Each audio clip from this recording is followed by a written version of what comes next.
The rescue helicopters were taking heavy fire as they attempted to land in a small clearing near the trapped Marines. Sarah could see tracer rounds streaking up toward the aircraft as insurgents focused their anti-aircraft weapons on preventing the evacuation. One helicopter was forced to pull away after taking multiple hits, leaving smoke trailing from its engine. The remaining aircraft continued its approach despite the intense enemy fire, showing the courage of aircrews who risked their lives to save trapped ground forces. Sarah provided covering fire as other Marines began moving toward the helicopter landing zone. Each movement drew immediate response from enemy positions, forcing them to bound from cover to cover in short rushes, while others suppressed insurgent firing positions. Sarah alternated between firing at enemies and helping wounded Marines move toward the extraction point.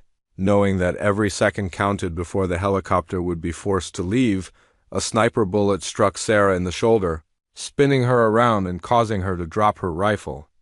The impact felt like being hit with a sledgehammer, and blood immediately began soaking through her uniform. She retrieved her weapon with her good arm and continued firing, knowing that showing weakness would encourage insurgents to concentrate their fire on her position.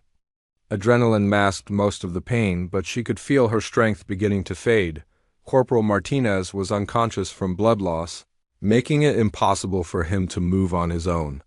Sarah and another Marine grabbed him under the arms and began dragging him toward the helicopter, exposing themselves to intense crossfire from multiple enemy positions. Bullets struck the ground around them as they struggled across the open area, moving as fast as possible while carrying a wounded comrade, who couldn't help with his own evacuation. The helicopter pilot was performing an incredible feat of flying, maintaining his position despite constant enemy fire while his door gunners returned fire to suppress insurgent positions. Sarah could see bullet holes appearing in the aircraft's fuselage as they fought to reach the extraction point. The rotorwash created a storm of dust and debris that provided some concealment but also made it difficult to see approaching threats. Another Marine fell as they neared the helicopter, struck by sniper fire from a nearby rooftop. Sarah realized they were being systematically targeted by insurgents who were trying to prevent any successful evacuation. She turned and fired several shots at the sniper position, seeing muzzle flashes from the window where the enemy shooter was located. Her shots struck the building around the window, forcing the sniper to take cover temporarily. Sarah reached the helicopter and helped push Corporal Martinez into the aircraft before turning back to provide covering fire for other Marines still making their way across the open area. A medic immediately began working on Martinez while the door gunners continued firing at insurgent positions. Sarah could see that the aircraft was taking serious damage, with fluid leaking from several locations and warning lights visible in the cockpit. The helicopter pilot shouted that they needed to leave immediately before the aircraft became unflyable. Several Marines were still trapped in positions around the original ambush site, unable to reach the extraction point due to intense enemy fire.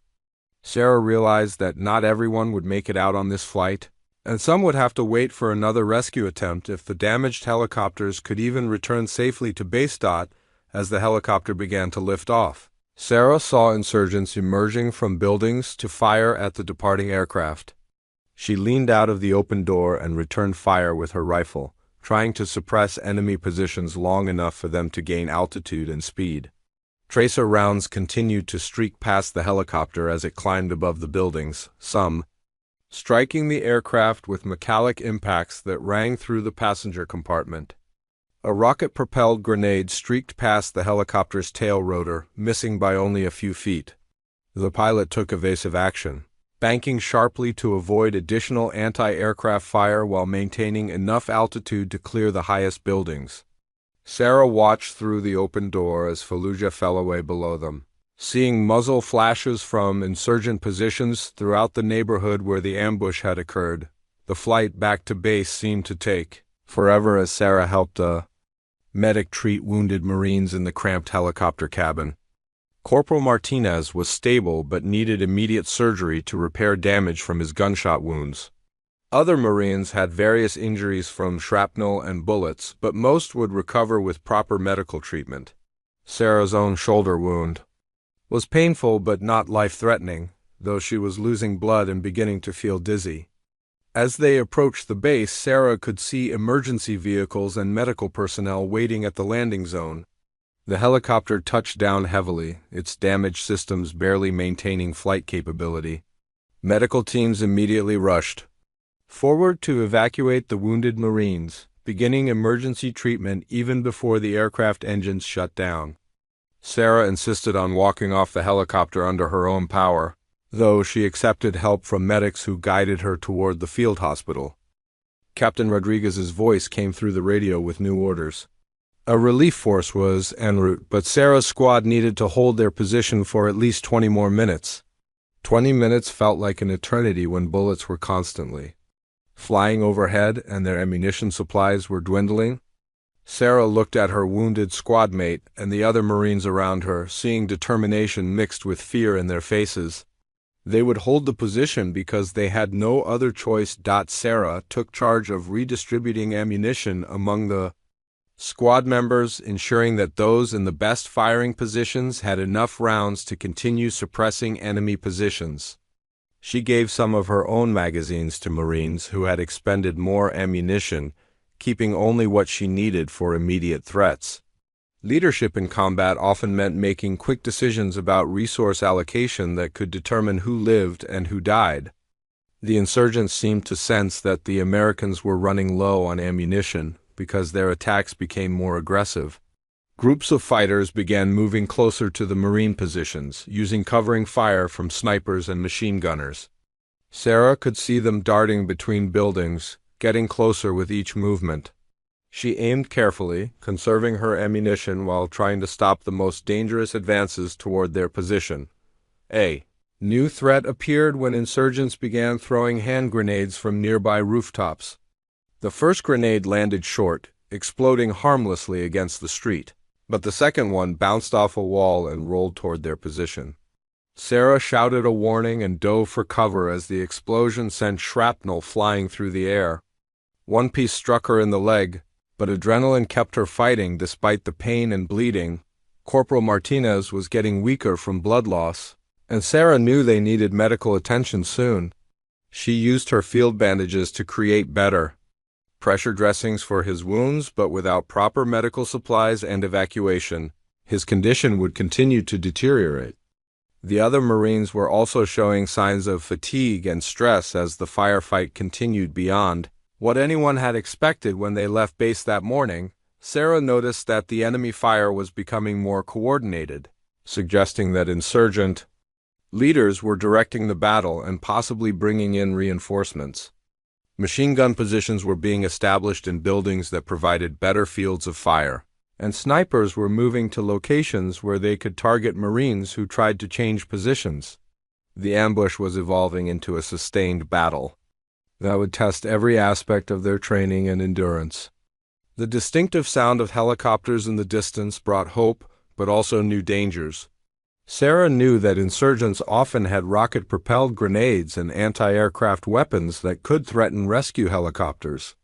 The approaching aircraft would draw intense fire as they tried to reach the trapped Marines, creating additional chaos and potentially resulting in more casualties if they were shot down in the dense urban environment. Enemy fire suddenly intensified as insurgents realized that American reinforcements were approaching. Sarah pressed herself against the concrete barrier as bullets struck all around their position with increasing frequency. She could hear the helicopters getting closer, their rotor noise mixing with gunfire and explosions to create a deafening cacophony that made radio communication nearly impossible. Hand signals became the primary way to coordinate with other squad members. A rocket-propelled grenade struck the building behind their position, sending chunks of concrete and metal flying through the air. One large piece struck Sarah in the back, knocking her forward and leaving her momentarily stunned. When she tried to get back into firing position, she discovered that her rifle had been damaged by debris. She looked around for weapons from wounded Marines, knowing that being unarmed in their situation meant certain death. Sarah crawled over to where Corporal Martinez was lying and took his rifle, checking to ensure it was functional and loaded. The weapon felt different in her hands, but all Marines trained on the same equipment so she could adapt quickly. She returned to her firing position just as insurgents began another coordinated assault on their location, moving between buildings, while covering each other with automatic weapons fire. The sound of the rescue helicopters was now directly overhead, but Sarah couldn't see them through the smoke and dust that filled the air. She knew pilots would be looking for ways to safely extract the trapped Marines, without exposing their aircraft to enemy fire for extended periods. However, the dense urban environment and intense combat made any rescue attempt extremely dangerous for both the air crews and the Marines they were trying to save. The explosion came without warning. Sarah's world turned into chaos as the building they were watching erupted in flames and smoke.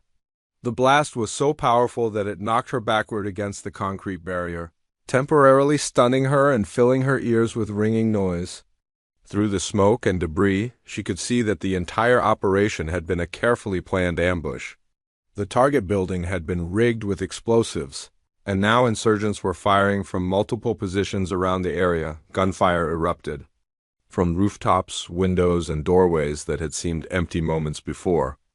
Muzzle flashes lit up the darkness like deadly fireflies, and bullets began striking the concrete around Sarah's position. She realized that insurgents had been waiting in hidden positions throughout the neighborhood, using the fake intelligence to lure American forces into a kill zone. The mission had been compromised from the beginning, and now her squad was trapped in the middle of a coordinated attack. Sarah's training took over despite the confusion and danger surrounding her.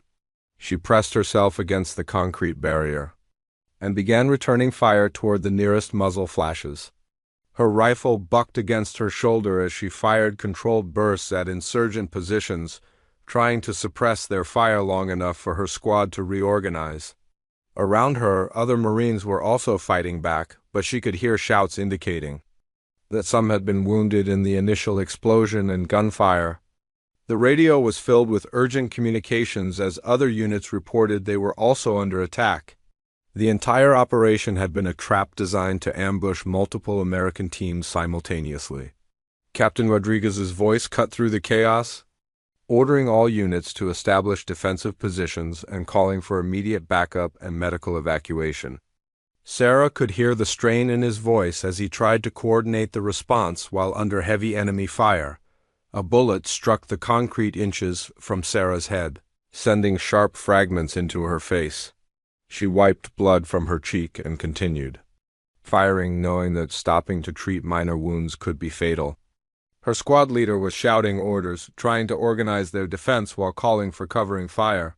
Sarah could see insurgents moving between buildings, attempting to surround their position. She aimed carefully and fired, watching one figure fall before disappearing behind a wall. The sound of rocket-propelled grenades whistling overhead added another layer of terror to the battle. One exploded against a nearby building, showering the Marines with debris and dust. Sarah realized their position was becoming untenable as insurgents closed in from multiple directions. They needed to move to a more defensible location, but leaving their cover meant exposing themselves to intense crossfire from enemies who knew the terrain better than they did. Sarah spotted movement in a second-story window across the alley. A sniper was taking position, and from that angle he would have clear shots at her entire squad. She aimed her rifle and fired 3 quick shots, shattering the window and forcing the sniper to take cover. However, she knew he would be back, and next time he might not miss. The situation was deteriorating rapidly, and they needed help soon or they would be overwhelmed by superior numbers and positioning. Corporal Martinez, the Marine next to Sarah, suddenly cried out and fell backward. A sniper bullet had found its mark, striking him in the shoulder and spinning him around. Sarah crawled over to him, pulling him behind better cover while maintaining pressure on his wound. His injury was serious but not immediately life-threatening if they could stop the bleeding and get him medical attention. However, getting medical evacuation in their current situation seemed impossible. The firefight intensified as more insurgents joined the battle. Sarah could hear the distinctive sound of AK-47 rifles mixed with heavier machine gun fire. The enemy had prepared for this ambush carefully, positioning weapons and fighters to create overlapping fields of fire that made movement extremely dangerous. Every few seconds, bullets would strike their concrete barrier or whine overhead, reminding them how precarious their situation had become. Sarah's ammunition was running low, and she knew the other Marines were facing the same problem. They had prepared for a quick arrest operation, not an extended firefight against a large force of insurgents. She counted her remaining magazines and realized they might have to consider surrendering or attempting to break out of the ambush. Neither option offered much hope for survival, but staying in their current position would eventually lead to being overrun when their ammunition ran out completely. The mission briefing on November 15th seemed routine at first glance. Intelligence reports suggested a high-value target was hiding in a residential compound in eastern Fallujah. The target was believed to be a bomb maker, responsible for several roadside explosions that had killed American soldiers and Iraqi civilians. Sarah's squad was tasked with surrounding the building while another team made the actual arrest. It should have been a straightforward operation, completed before sunrise. Sarah studied the aerial photographs of the target building during the briefing. Something felt wrong, though she couldn't put her finger on exactly what bothered her. The compound was larger than typical residential buildings, with multiple exits and a complex layout that would make clearing it challenging. The intelligence seemed too convenient, too neat. In her experience, valuable insurgents didn't usually stay in obvious locations where they could be easily trapped. Captain Rodriguez noticed Sarah's concern during the mission planning session. When he asked for her assessment, she expressed her worries about the operation. The building's location, the timing of the intelligence, and the layout all suggested this might be a trap rather than a legitimate target. However, orders from higher command were clear. This mission was a priority, and they had to move quickly before the target escaped. The squad prepared for the mission with extra care. Sarah checked her equipment twice, ensuring her rifle was clean and her ammunition was properly loaded. She packed additional medical supplies, a habit she had developed after seeing too many Marines wounded by hidden bombs and sniper fire. Her squad mates noticed her increased attention to detail, which made them more careful about their own preparations. In combat zones, one person's paranoia could save everyone's lives. They departed the base at 3 a.m, moving through the dark streets in armored vehicles. The city was quiet except for distant sounds of generators and barking dogs. Sarah watched through her night vision goggles as they approached the target area, scanning rooftops and windows for any signs of enemy activity. The normal nighttime routine of Fallujah seemed undisturbed, which only increased her suspicion that something was wrong with this mission. The convoy stopped 6 blocks from the target building, and the Marines began their approach on foot. Sarah's squad was responsible for securing the north side of the compound, preventing anyone from escaping through a small alley that connected to the main street.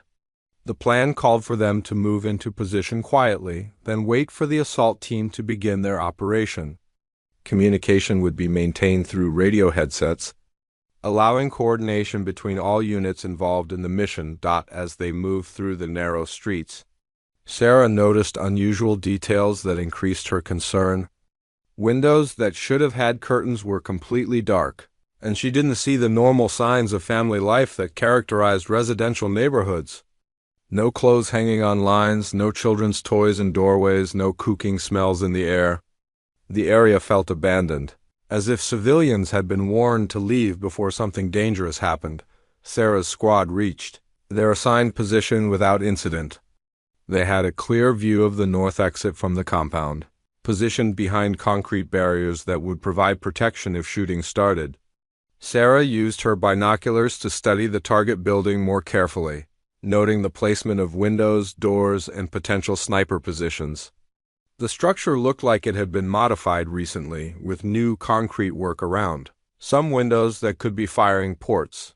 The radio crackled with updates from other teams as they moved into position. Everyone reported normal conditions with no signs of enemy activity.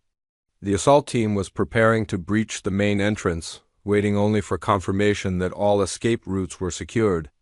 Sarah's squad leader gave the all-clear signal, though Sarah continued to feel uneasy about the entire situation. Her instincts had saved lives before, but sometimes military operations required accepting calculated risks. At 4:30 in the morning, the assault team reported they were ready to begin. Sarah adjusted her position to get a better view of the alley while maintaining cover behind the concrete barrier. Her rifle was ready, safety off, finger near the trigger, but following proper discipline. Around her, the other Marines in her squad were equally prepared, eyes scanning their assigned areas for any movement that might indicate enemies trying to escape or reinforcements trying to approach the target building. Marine Sergeant Sarah Chun had always been different from other kids in her small Ohio town. While her friends played with dolls, she collected military action figures and read books about famous battles. Her father, a Vietnam veteran, would find her in the garage practicing combat roles and pretending to clear rooms with a toy rifle. When she turned 18, nobody was surprised when she walked into the Marine recruiting station on Main Street. The year was 2004, and the Iraq War was raging. Sarah had completed her basic training with flying colors, earning the respect of her drill instructors who rarely praised anyone. She was tough, smart, and had an unusual ability to stay calm under pressure. Her marksmanship scores were among the highest in her class, and she had a natural talent for tactical thinking that impressed her superiors. When Sarah received her deployment orders to Iraq, her mother cried for 3 days straight. Her father, however, looked at her with pride mixed with worry. He knew what war could do to a person, but he also knew his daughter was built for challenges that would break others. Sarah promised her family she would come home, a promise that seemed simple at the time but would soon be tested in ways she never imagined. The flight to Iraq felt endless. Sarah sat with her unit, watching her fellow Marines try to sleep or nervously check their equipment for the 100th time. She stared out the small window at the desert below, wondering what awaited them in this ancient land that had become a modern battlefield. The stories from other units were mixed. Some talked about successful missions and grateful Iraqi civilians, while others whispered about roadside bombs and ambush that came from nowhere. Sarah's unit was assigned to Forward Operating Base Liberty, just outside the dangerous city of Fallujah. The base was a small island of American military might surrounded by a sea of uncertainty. Concrete barriers, razor wire, and guard towers created a fortress-like atmosphere, but everyone knew that determined enemies could strike anywhere, anytime.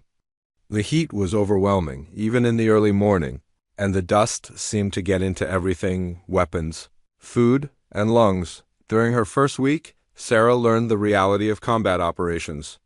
Unlike the training exercises back home, real missions had unpredictable elements that no simulation could replicate.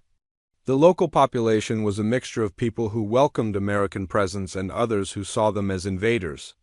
Telling the difference between friend and enemy was often impossible until shots were fired.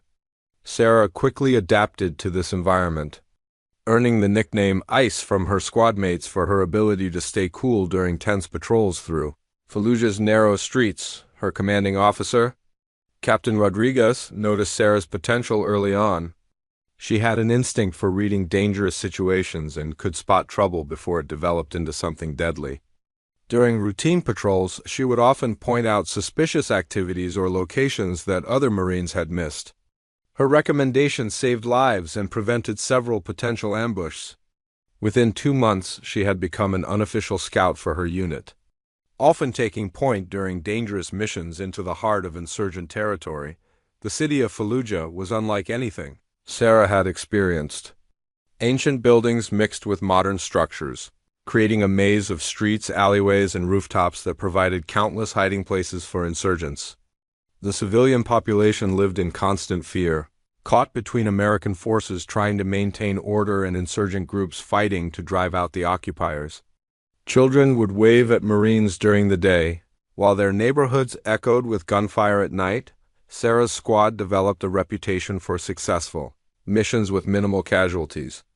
They had cleared dozens of suspected insurgent hideouts, captured valuable intelligence, and helped establish security in several neighborhoods. Sarah's careful approach and tactical awareness had become legendary among other units at the base. Young Marines would seek her advice before their first combat missions, and even experienced veterans respected her judgment about tactical situations.